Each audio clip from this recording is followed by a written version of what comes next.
I got brought up in a very musical family, and my mum played the piano and my dad played the guitar and wrote songs mostly for himself, but they were like real songs from the heart, which was very inspiring to grow up around. When I was about 3 years old, I got my first guitar, just a little thing. And then at about 7, I started having lessons from my dad and learnt the basic chords. And then he died sadly when I was 8 years old. The desire for music and the desire for especially playing guitar and writing music was still there. When I got to about early 20s, I wrote my first proper song, and then it kind of developed from there.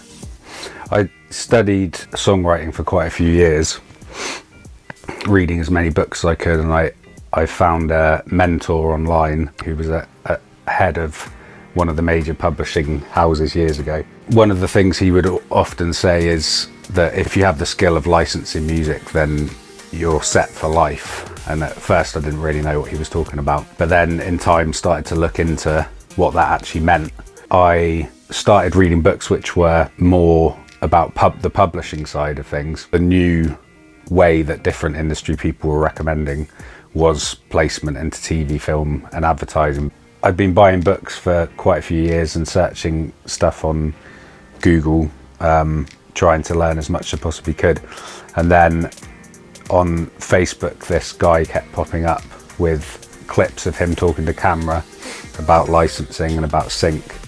And at first I was quite dubious and skeptical because there's quite a lot of people doing that kind of thing. They were focusing on the bit where people had already had their success. And what I knew I needed was somebody to take me from basically no knowledge to the point that these other people were talking about. Over the years I had spent out money on different courses, and it was a big commitment, and I hadn't had the results. It felt like a big commitment again to say, I'm going to pay out this monthly amount to be able to do this course. But I think the way Chris presented the bits he was giving away for free in the videos that he was sharing, there's enough in there to tell me that he knew what he was talking about.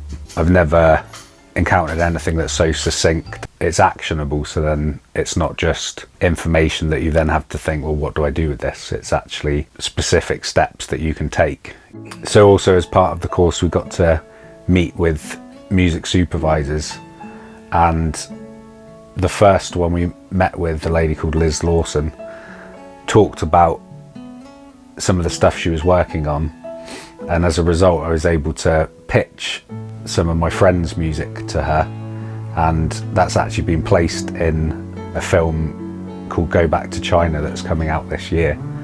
And that's obviously really exciting because that was the aim of the course, that was the thing I set out to do, and really I didn't expect that I would have success that quickly, but now I can actually say I've placed some music in a film. Without the course I definitely couldn't have done it. To actually have someone, you know, potentially working in Hollywood of that kind of level coming back to you and saying, I acknowledge your music, I acknowledge what you're doing in terms of business, is just very encouraging, you know, and it's just very real.